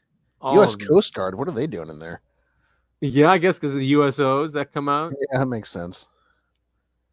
Navy, Marine Corps, Air Force, Army, then law enforcement, intelligence community. Maybe it's the NSA. Yeah, maybe. But yeah, here, listen, it's funny. He's pretty, because it is really frustrating, the stuff they release to us that are redacted. Mm-hmm. Talked about a UAP task force list of consultants. but we don't know who was on that list. Obviously, Travis Taylor is either high up on it or somebody who works very closely with the list of people. But obviously, there's some industry academia that are involved. Maybe that's what he's referring to here in the briefing of their consultants. Not really sure, but interesting to see nonetheless. Now we get into, obviously, something they don't want to show you. You can see here the next slide is entirely redacted, with the exception of the header, or at least part of the header, reported sightings of UAP, and then redacted. So whatever comes after UAP there, if you're not watching the visual version, there's a word or words past UAP that they won't tell you. Then the entire slide is redacted. Big black box that says B1. Somebody posted on social media, I don't know if they were joking or not, it's a brilliant idea, a t-shirt with it was all black t-shirt with this B1 on it, and I thought it was brilliant. I've never seen one before. If you guys know if somebody's selling it, please let me know. I will buy one from them. All right, so there we go. We can make a quick t-shirt and then tag John Greenwald. That would be a cool t-shirt, right? Yeah, I like it. Yeah, definitely. I just didn't want to take the idea and maybe before. I had received it along with other. So they show this. So this slide's completely open. It's a Tic Tac slide. And probably because that case has been declassified. That would make sense. Yeah, and everyone knows about it at this point. Oh, and look, see here, classification redacted. So they don't even want us to know what the classification is. Wow. That's how high up it is. That's diabolical. But it's not a serious subject, everyone. It's just a bunch of clowns. Bunch of hoaxes, for sure. Yeah. Yeah, and wasting Congress's time and money. All right, where's the next one? There's another one I thought you wanted to see. Oh yeah, these ones. So yeah, pilot reports. Completely and then it's all blacked out. Now my guess is these are photographs, maybe some text. I mean, that's all just speculation and conjecture. Who knows? But they're talking about photographs of the UAP, and absolutely nothing there. All redacted for national security reasons. The next slide, same deal. All redacted for national security reasons, top to bottom, including the entire header. The next slide, the entire header is redacted yet again, but now we see something familiar. UAP are not easily explainable, can quickly overwhelm our aircrew. And we see some visuals of one of the leaked 3 UAP videos, namely the gimbal. And you see 3 screen grabs from that. Underneath the 3 screen grabs from the gimbal video is another section entirely blacked out for national security reasons. You go to the next slide, and you see what are likely 4 different photos with 4 different captions, all of which are redacted with the exception of one photo that's a still frame of a video that we've seen before. This is the green. Some people talk about triangle UFOs. Some talk about pyramid UFOs. Others will debunk this, saying that the triangular shape is simply the aperture of the camera, and that's the shape that you see, that this could not be that particular shape, but rather an artifact of the camera. Look, I let people much smarter than me kind of determine all of that and duke it out when it comes to the image analysis. But regardless, we can see that one. But obviously, 3 other photos are classified for national security reasons. Going to the next slide, yet again, we have an entire slide, top to bottom, header included, big black boxes, national security reasons, fully exempted. Next slide, current assessment. The UAPTF has collected redacted reports dated from the last redacted years that describe encounters with UAP. More than half have been detected via multiple sensors. Now, let's back up. They won't tell you how many reports that the I mean, what really bothers me is here the potential explanations. The first one, B1, that's national security reasons. 2, unknown weather natural phenomena. Sure. Sure. 3, B5. I think B5 is privacy. So what would this? I think B5 is. Wait, let's see if he goes over it. But come on, this one here. Yeah, if it was China or Russia, it wouldn't be redacted. You know. Mm-hmm. UAPTF collected. They won't tell you how many years they had been collecting reports or how far back those go. Why not? See, Arrow even gives out how many cases that they have, or at least rough estimates. What is it about this that they won't tell you the number of cases or how long they've collected them or how far back they go, whichever this is in reference to, all for national security reasons? This is one of the most fun redactions, potential explanations. It's a list of 3 things, potential explanations for UAP. Number 1, entirely redacted. Now, what's redacted about this? Like why? The number 1 explanation, potential explanation from the UAPTF is fully redacted for national security reasons. Can they really not say? Let's just give the benefit of the doubt that this says foreign technology, Chinese, Russian, whatever, UAVs if they want to go the drone route, balloons if they want to go the balloon route, balloons and drones if they want to tackle both of them in this line. Why can't they tell us that? They're quick to release images of Chinese spy craft that are floating above. They're quick to shoot it down and take action. They're quick to release some photos. Yeah. There is one incident where they went and recovered the debris, and those photos actually do exist. The rest is being hidden, but at least they talk about what they claim those objects were, which were, again, these spy craft, spy balloons with technology on board. Yet with this, they won't even tell you roughly what that NHI, potential or, I don't explanation know, is. breakaway One of the group. more fascinating redactions, if you ask me, because again, you can sit and think about that for a while. I'll move on, but you can sit and think about that for a while. Think about potential explanations that fit there and think about why they would redact it. It's pretty interesting to kind of play around with those answers. Number 2, unknown weather or other natural phenomena. So that's self-explanatory. Number 3 is exempted, redacted the whole line, but this time it's B5. Now I want to juxtapose these two. Number 1 was B1. So the number 1 list, again, national security reasons why they wouldn't tell you. Number 3, B5 is a different exemption. The different exemption is essentially internal deliberation. Oh yeah, so there's privacy. It's in the FOIA world what we call the redacted if you want to exemption. Oh. There's really no justification, rhyme, reason, or definition for FOIA exemption B5 other than what the law says. And that's essentially Interesting. All right. So B5 is like if they just feel like it.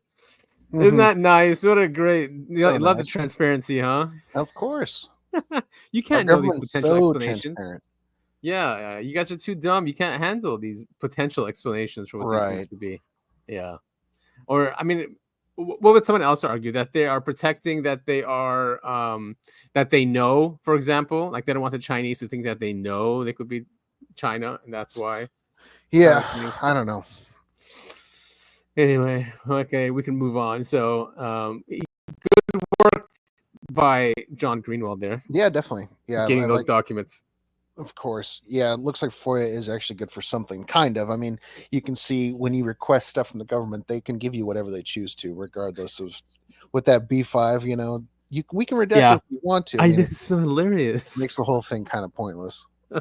It does. Like, why even follow? Why even put B1 in anything? Let's put B5 everywhere. Yeah, exactly. Ridiculous. All right, so we're gonna see some UFO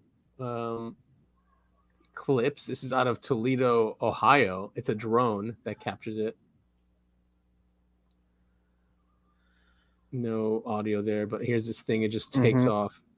Wow, that is quick. Yeah. That thing gets out of there really quick. Wow.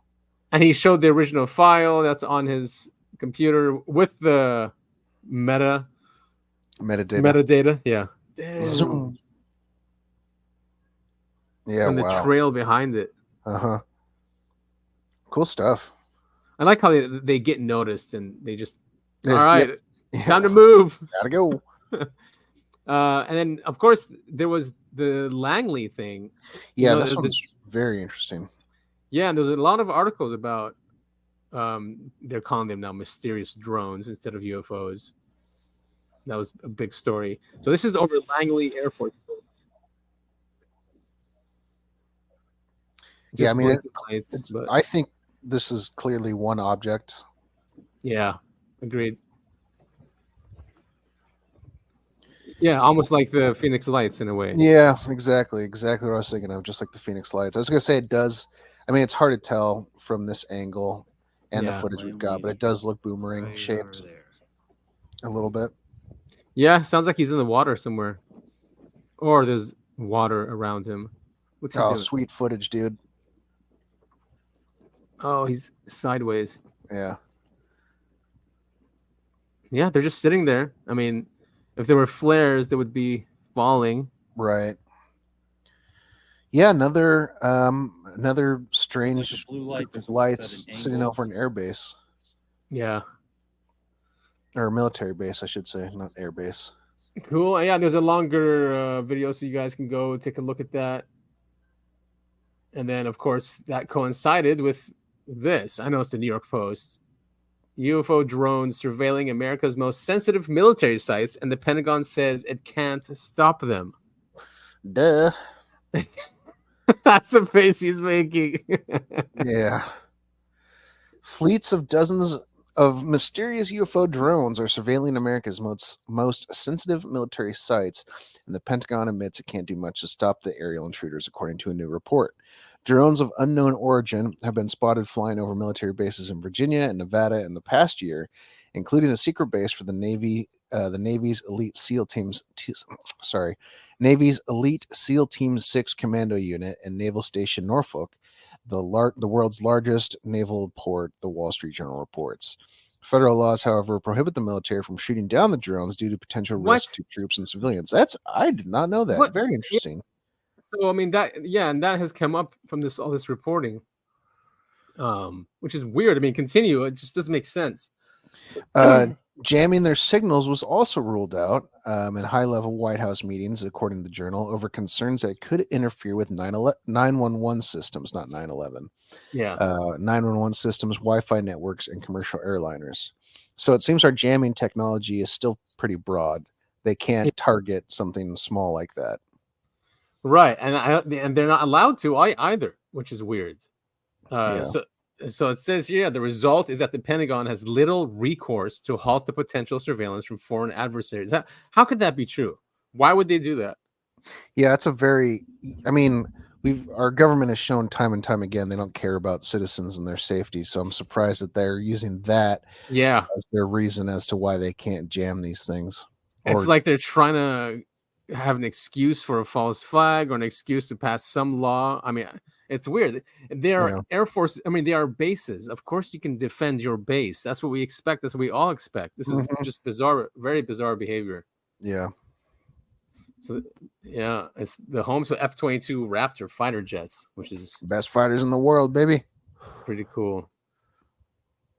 The drones continued to appear over the course of 17 days, with officials suspecting they might have been deployed by Russian or Chinese agents to spy on American military assets. So where would they launch this from? From within the United States? Then why wouldn't the FBI get involved? Wouldn't it be easy to go find these people? I mean, if they're as fast as we're seeing, it would be really hard to track them.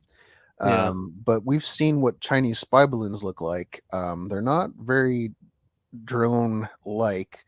That being said, the whole spy balloon thing could be a ruse, so we think that's the height of Chinese technology rather than these super fast, super small drones. So all right, so I guess what they need to do is allow us to just shoot down these drones. I suppose I get their concerns. Our military bases are surrounded by civilians, and so shooting them down could lead to civilian deaths. Of course, it's a bad look.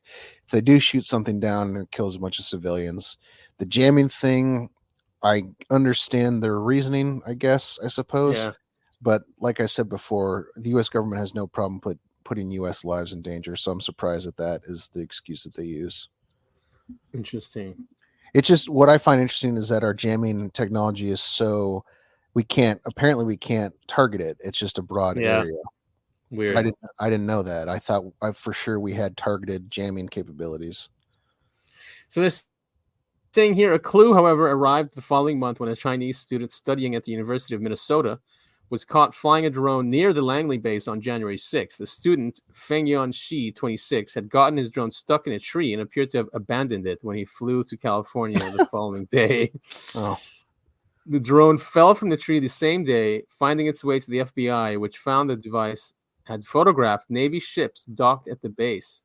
Possibly the worst Chinese spy I've ever heard of in my life. She was arrested a week later as he was about to board a one-way, you never do that, flight trip to China, with prosecutors charging him with unlawfully taking photos of classified Navy installations. The first such case involving a drone. I think someone said what you said. If he was a foreign agent, he would be the worst spy ever. Yeah, called it. She's attorney Xiaoming Chang told the WSJ. Hilarious. Yeah, I mean, that's the problem if we can't shoot them down or jam them. Okay, yeah, shoot them down. There's reasons for that. But jamming them, or I don't know how else they would use lasers, or is that shooting them down, right? Yeah, didn't we cover that story a few weeks back about how U.S. ground installations are able to use lasers to target satellites and stuff? Oh yeah. You'd think they'd be able to target drones in the same fashion. Exactly, just blow them up. Yeah. No, go ahead. Did you see this one with the Melon talk about mothership? Yeah. Yeah, so this is drone swarms targeting U.S. military bases are operated by mothership UFO, claims top Pentagon official. Wow. Yeah. A retired senior Pentagon official has confirmed that UFO motherships were spotted releasing swarms of smaller craft, adding further mystery to the still unexplained intrusions over multiple U.S. military bases. And I think we actually played a couple videos on our show before of motherships releasing what looks like small, smaller drones. Yeah, it's pretty compelling stuff. I like it. Yeah, I mean, and it makes sense that you have, and it's basically the cigar craft is usually the mothership, and they all fit in there, like what Travis saw when he woke up. Mm-hmm. So that's Mellon saying that we know. Many people say he's doing disinformation or he's part of some op, but oh wait, here's something. Senior ex-Pentagon security official Chris Mellon told Daily Mail that the episode was, in quotes, part of a much larger pattern affecting numerous national security installations. So this next part's the most important part. Two of the notable aspects, he said, are the fact that our drone signal jamming devices have proven ineffective, and these craft are making no effort to remain concealed. In fact, in some instances, as Mellon took pains to emphasize, it is clear that they want to be seen as though taunted by it, or as though taunting us. Yeah, something's going on. Something's going on. It's pretty crazy stuff. Well, many people are, or at least it's out there that there's an invasion happening that's going to be coming soon, and they're coming for their crafts and their beings, apparently. Yeah. Yeah. I mean, that just sounds crazy, but and then you look at this stuff, and they're always on our military bases, and just it just seems like another operation. So, an hour's drive north of Palmdale, Lockheed Martin. So crazy stuff. Shooting down. What's this? Above, a military witness testifies to the drones displaying flashing red, green, and white lights. Yeah, why do they want to be seen? This testimony was released via the U.S. Freedom of Information Act. Yeah, I mean, if they were Chinese or Russian or whatever, why would you want to have flashing lights? Right.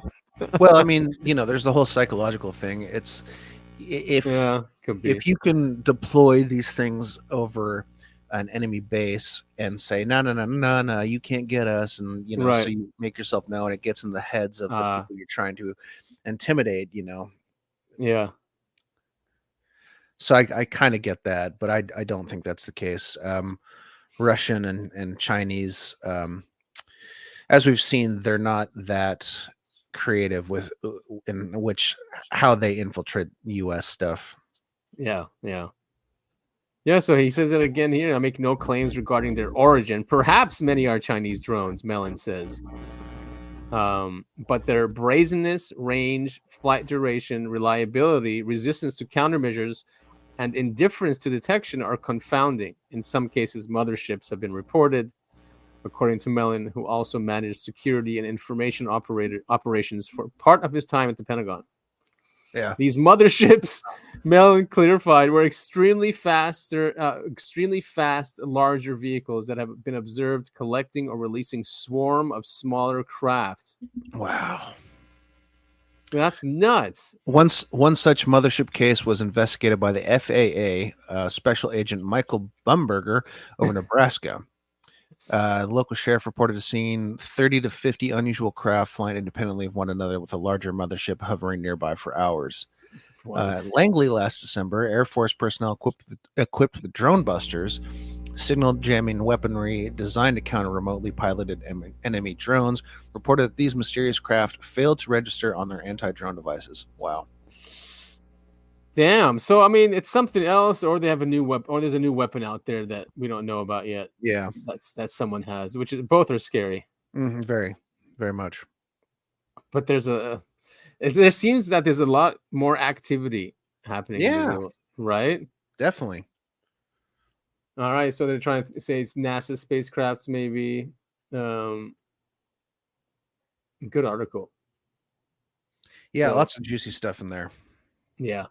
All right, moving on. Oh, this was a NASA. It's old, from 2016. Have you seen this one? I think so. They didn't cut the feed. They didn't cut it in time. Happens a lot for some reason. Yeah. There it is. Yes, I have seen this. Yeah. Didn't we play this on the show, actually? Yeah, we probably have. Anyway, it's worth revisiting. Yeah. It hovers. Well, it stops. So no one can say it's ice. Or right, doesn't it? It stops and then kind of takes off. Yeah, exactly. Yeah. And it's nothing from within the atmosphere, not lens or no, the window. Oh, it's not a reflection. Right. So right here it hovers. Yes, he slows down in speed. Oh no, I think they see me. Right, like, oh wait a minute, what's that thing over there? Hovers around for about 35 seconds. Well, it didn't get shot at.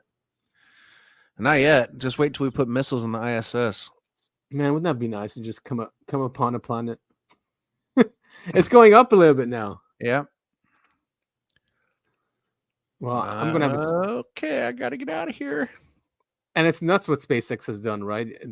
We showed last week. Seriously, we can be a spacefaring civilization because they can get that ready within an hour to go back up. I'm just waiting for us to make a space elevator. That'd be so cool. Yeah. Won't happen in our lifetime, unfortunately. I saw a simulation. Oh, there it goes. Yeah. Wow. Look at that. And it's done. Or it saw something. Yeah. No one even noticed. Thanks, NASA. Crazy stuff. Even if it's one of ours, that's really cool. Yeah. I mean, yeah. That high in atmosphere and able to make maneuvers like that, that's one of ours. That's absolutely nuts. I mean, I wonder where they act like they're godlike. Yeah. So here's another one from Think Tank. Objects zapping out of the water recorded on live stream. This is really weird. I guess it could be flares or something exploding. Swamp gas. Yeah. So look at these things. It jumps up and then goes doof. Whoa. Yeah, then boom.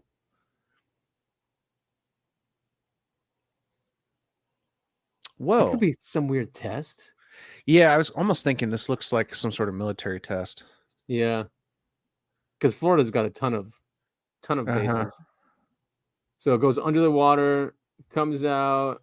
Yeah, it could be like some new drone or weapon. Strange. Very cool. Very cool stuff. Good find. Yeah. And then there's another one. Orbs captured in England. Yeah. You just love this some kind orbs. of. Yeah, let me know what you think. It kind of looks fake. I'm not sure. I mean, he does zoom in.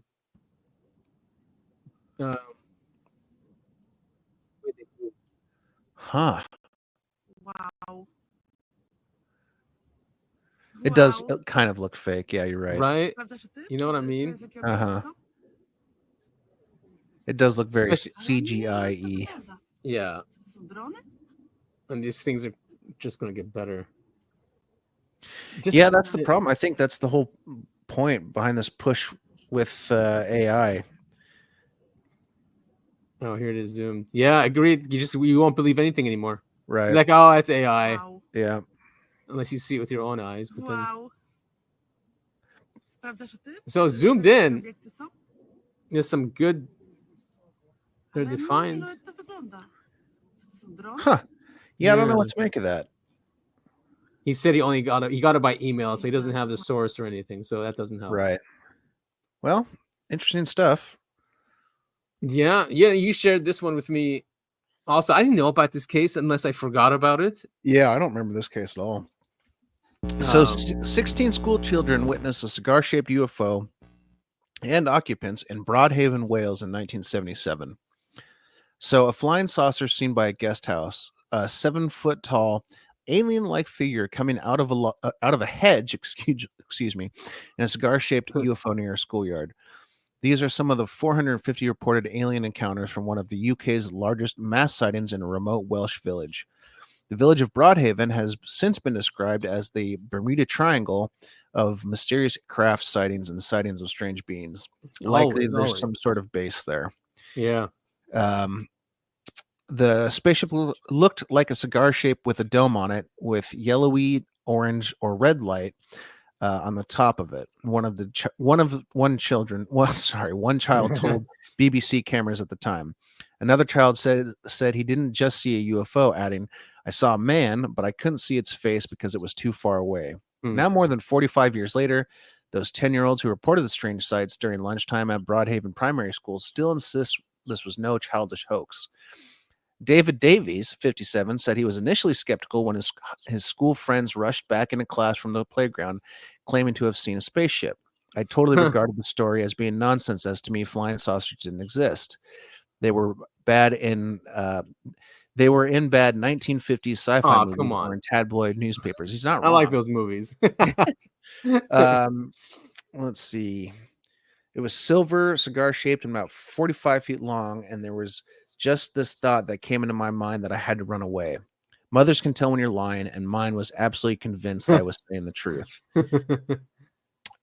Pupils were asked to draw and write an account of what they saw on their return to school by a school headmaster who separated the children to ensure there was no copying. It's not like today. There was no social media or mobile phones, so there was no opportunity to have collaborated. Yeah. The headmaster said later, the BBC Children's Current Affairs showed the headmaster told the BBC Children's Current Affairs show John Craven's Newsround that all the descriptions were similar. This case shares striking similarities between the Ariel School UFO incident in Zimbabwe in 1994 and the Westall UFO incident in Melbourne, Australia in 1966. Yeah, I was going to say this sounds just like Ariel. Interesting. They're all part of the Commonwealth, the English Commonwealth. Yeah, let's give this video a watch. Okay. Now, what do you make of this next story?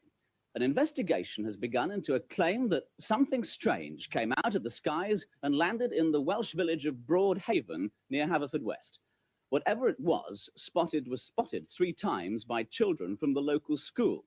And now their reports are being investigated by the British Unidentified Flying Objects Research Association. Now, the children say the object had a large dome. It was cigar-shaped, was silver in colour.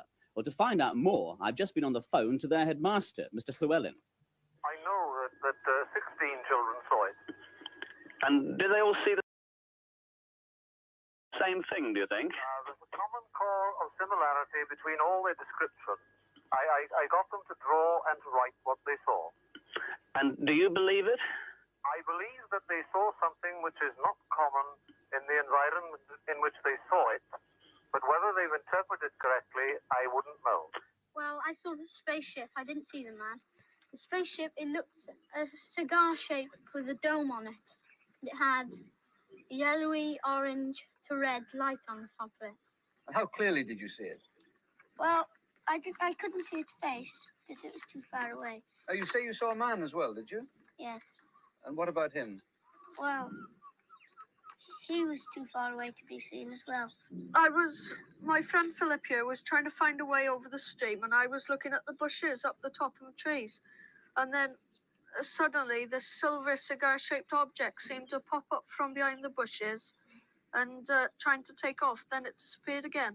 Are you sure it wasn't perhaps just a helicopter or an aircraft from the airfield near here? A helicopter could land there, but that's private property over there. And if they landed there, they could be prosecuted. And with an aircraft, the only thing they could get in there was a Harrier. Were you frightened at the time? Yes. Why? I thought there would be a whole army inside there or something. I thought there'd be a whole army inside there. That's hilarious. I like his reasoning about the helicopter because it's private property. I was just about to bring that up. This is totally brainwashed by your government talk. That's so funny. It would be prosecuted. And if they landed the UFO over there, yeah, it'd be prosecuted. They didn't pay the teletax. But it's funny, yeah. I mean, England gets, the UK gets a lot of UFO sightings. Well, maybe they might be comfortable in reporting them as well. Yeah, but they like messing with their students. Sure. I mean, yeah, it's interesting. You know, I mean, it might be. I'm probably reading into this too much, but if you're trying to, as an alien species, you're trying to reach out to and affect a large amount of people, you go to the kids, right? So they grow up believing in UFOs. Yeah, and because they're the future leaders as well. Right. Might have opened up their minds early. So yeah, 1994 Ariel, Zimbabwe, 1977 Broadhaven, Crestview, Miami Gardens, Florida, 66. We should cover that at some point. Yes, That's yes. I was just gonna say. I think we touched on it because did we do a deep dive on Ariel or did we just cover it kind of on an episode? I think we've covered it. Okay, yeah, because I remember we watched like videos, but not a deep dive. Okay. Anyway, I think we talked a little bit about Crestview, but that's another really fun sighting. Oh, we have. I think we have. Not a deep dive, of course, but I think we talked about it on an episode. But yeah, let's move on. We're approaching 2 hours here. All right, so we have Michael Schellenberger is saying that America's trust in media is at an all-time low. Shocker! How in the world did that happen? Look where it used to be in the 70s. Yeah, it's because if you go and watch those new news programs from the 70s, it wasn't about propaganda, or maybe it was, and it was just better hidden. Now it's so obvious. So obvious, and just completely one-sided, and just just more power to the government, and just war in the Middle East and foreign wars, not just Middle East, foreign wars. So, yeah, not a surprise. And then I don't know if you saw this. I did. Japanese send this to me. Very strange. Yeah, new Japanese guide stones just dropped, the same latitude as the ones in Georgia that blew up. I still can't believe how little I mean, the ones in Georgia got blown up and then demolished, and like it just completely was removed from. No one even talks about it anymore. So weird. They asked if it's the same rules or whatever. Does it have the same strange principles that seem? Yeah, verbatim. Wow. Yeah, actually, AJ over the Y-Files did a really good episode about the Georgia Guidestones. He did. I recommend everyone go and watch it. My mom is going through a rabbit hole of Wi-Fi. I told her she would. The Y-Files binge. Yeah, no. It's great. He does such a good job. Yeah, he definitely does. Poor guy, though. He looks so tired. I know. And he keeps saying, I need time off, and he keeps taking it, I guess, but then he overworks himself again. Yeah. So what's this? What do you got here? So this happened. This is a major leak. U.S. classified documents that surfaced online, reportedly revealing Israel's preparations for a potential strike on Iran. The documents marked top secret and no foreign, indicating they cannot be shared with foreign allies, were first shared on a pro-Iran Telegram channel. One document dated October 14th to the 16th was produced by the National Geospatial Intelligence Agency and details Israel's military preparations, including advanced munition transfers and drone activity. Wow. U.S. officials are alarmed viewing this as a serious security breach, potentially aimed at disrupting Israeli operations. But anyway, it stopped what they were trying to do. Yeah, I mean, the U.S. government has been so horny to get their boots in Iran for years now, and they keep. It doesn't look like it's going to happen, so of course now Israel's going to go do it themselves. Yeah, and we know it's going to pull us into a war, and I think that's why we told them don't do it, right? Because it's going to. I mean, the Iranians said they're going to send in 10 times what they sent it before. It's just, man, why can't they just be peaceful? I mean, like, why are they doing this to their countries? Well, there's a I don't know. We should move on. I don't want to get the podcast canceled. I know I joke about that all the time, but the second we start talking about Israel and politics, we're going to get in trouble, just like we're about to right now. Well, this is funny though. It's not funny. It's not funny. but this guy is brave, don't you think? Yeah, definitely. All right, so I guess he's in some conference, and there's a section for Israeli weapons manufacturers. So he goes to the kiosk there, and records this interaction, which is the interaction is funny. The subject matter obviously is not, but that's why he did it. Sir, we're looking for the baby killing technology. Do you know where he has the baby killer? Do you have the latest baby killing technology, sir? We're trying to shred babies. You guys have the baby shredding tech? Baby shredding tech. You have the baby shredding tech, man? Excuse me, guys. We're looking for the baby killing technology. Do you have it? Sir, baby killing tech. We want to shred babies to bits. Can you help us? Guys, we're looking for the baby killing technology. We heard this is the baby killing section? You have the baby shredding? They shred babies up to pieces? Sir, do you shred babies? Sir, don't touch my phone, sir. I don't care what you want, sir. I didn't ask what you want, sir. God. I mean, talk about going into the lion's den. Yeah, I mean, this is how you end up. For some reason, you end up with 16 terabytes of child porn on your computer, and you get arrested and sent to Guantanamo Bay by doing stuff like this. Yeah. Anyway, they deserved it. They didn't seem too bothered by it. Just as few of them did. I'm, you know what I mean? Yeah. All right, moving on. Ron Paul. Well, not Ron Paul, but he on his show reported that U.S. military now authorized to kill Americans on U.S. soil. They've always been authorized. That's a bullshit. Yeah, that's what I thought too. Or they made it legal. They made it legal. It's in the law. I guarantee you, it's always been legal, even if it has. But they can't shoot drones, though. Right. But it could be something's up. So it's a DoD directive that was reissued in 24. And now includes provisions authorizing lethal force in certain circumstances, and it supplants the 2016 version, which did not mention that. Super. I know, right? It might be because of what's going to happen with the election. Yeah. This is a funny one. This is a lip reading, right? A bad lip reading, yeah. Yeah. Yeah. Anyway, I'm going to play it. So is Kamala doing okay? Nope. She's down, Joe. I think they found out that she's retarded. And now we're basically fucked. Trump is killing us at the polls. So yes, we're going to lose Joe. Damn it. Wait. What if I come back to run again? As candidate? Yeah. Well, let me put it this way, Joe. The only person in this world who is even more retarded than Kamala Harris is basically you. So no, Joe, you're not going back yet. Shot. Let's let it all play out. Okay? Let's just, we'll talk later, Joe. Okay. Women looking fine up in here. So women looking fine up in here. Their body language is pretty interesting, though. I mean, I don't know anything about studying human body language, but yeah, Obama really does not seem like he wants to be talking to Joe there, regardless of what's being lip read in a funny way. Yeah, his hands are folded, so he's uncomfortable. He looks like he's trying to end the conversation as quickly as he can. Yeah, Joe looks like Joe, kind of not quite sure where he is. Like, come on, man. He developed this like open mouth kind of stare, which probably has to go along with his mental decline. But man, he really needs a PR person to give him the right pills or something, because he always looks like he's completely clueless when he stands like that.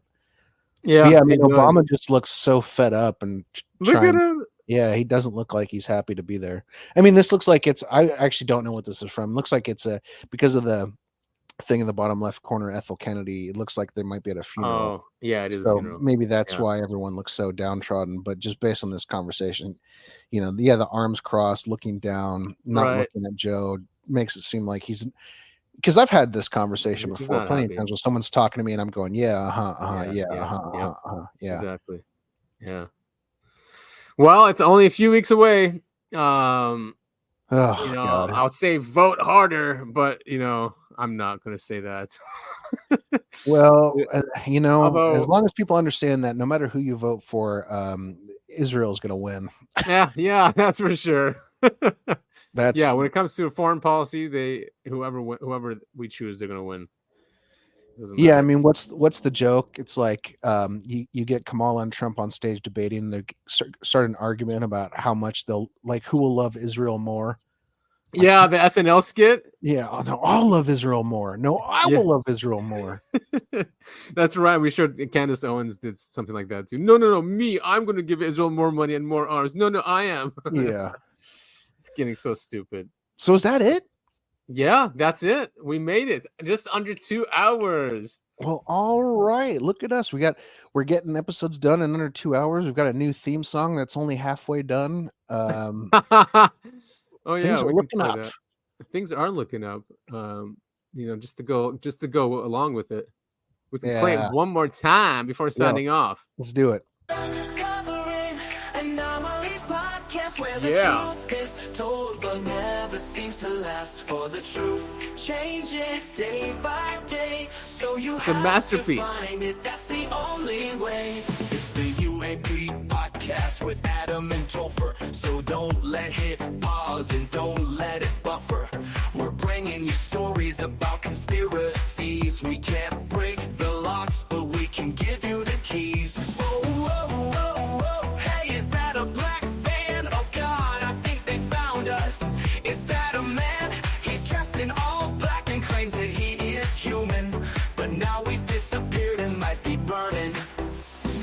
Tune in anyway and we'll let you know about the anomalies we've uncovered and so and so.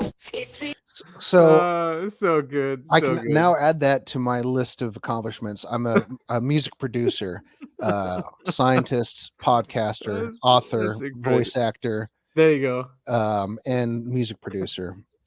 I love I'm it. a multi-hyphenate.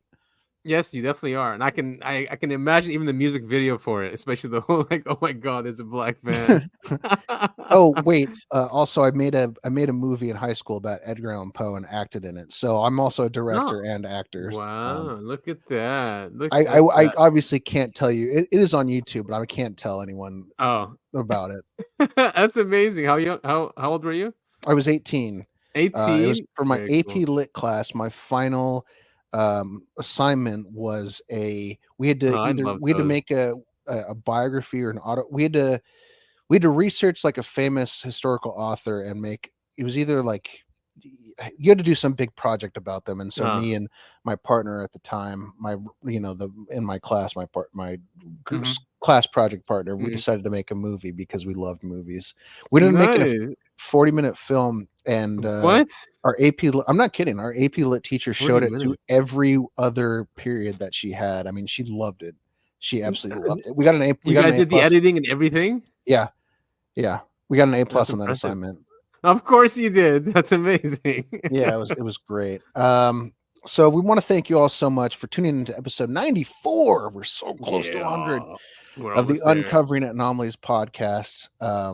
We're begging you, tell a friend about the show, repost our podcast, send it to your friends, send it to your family, send it to your social media.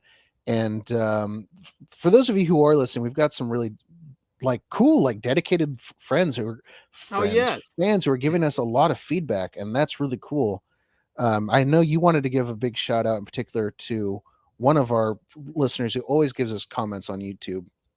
Yeah, and he's helped us with which show. He's given us several ideas on stuff to cover. Yeah, even the newest one was doing crop circles. It's Kaiser. I guess that's 1,000,000 Kaiser. Oh, Kaiser. Kaiser 1,000,000. I think it's one. I Kaiser 1 didn't million. count all the zeros, but thank you so much, man. We really appreciate you. Yeah, definitely. And we hope you continue to enjoy the show as we grow. Yeah. And yeah, go ahead. I was gonna say, and make sure to follow us on X and Twitter. We're active there. We're at UAP the podcast. I'm at Breakaway Civil, and Topher is at Topher it all. So connect with us there. Shoot us some tweets, or no, not tweets anymore. Anyway, and let us know. Yeah, X's. That doesn't sound good. What shows we should cover, or if you have any tips for us as well. Make sure to tag us. And also we're on YouTube, we're on Rumble, we're on BitChute and Odyssey, all those platforms. Make sure to follow us there. Share it with your friends and family. We have a support link at the end of every single podcast or episode, so click on that and show us some love. Yeah, I want that. When like you get to 1 million subscribers on YouTube and they give you like the silver YouTube thing. Yeah, I want one of those so we can like do a quick video where we like dump in a landfill or something, because like who gives a shit? That'd be hilarious. Break it up first, and then yeah, we could chop it up into 1 million little pieces. Right. That is I have a need to know, Adam. Yes. And I am today's special Topher. You can get fries and a small drink with it, only for $6.99. Also, yummy. A quick Topher's Media Corner. Yeah. I rewatched. Have you seen Annihilation with Natalie Portman? No. Annihilation, you haven't? I don't think so. Okay. Well, that's your first task for this week, is to go watch that movie. Sweet. I think it's a very cool take on alien interaction with humans. Really? All right. I'm going to check it out. I'll watch it tonight, probably. Yeah, it's really, really good. I mean, I don't know what your level, like, I don't know how scared you get from movies. I have nothing scares me when it comes to film anymore.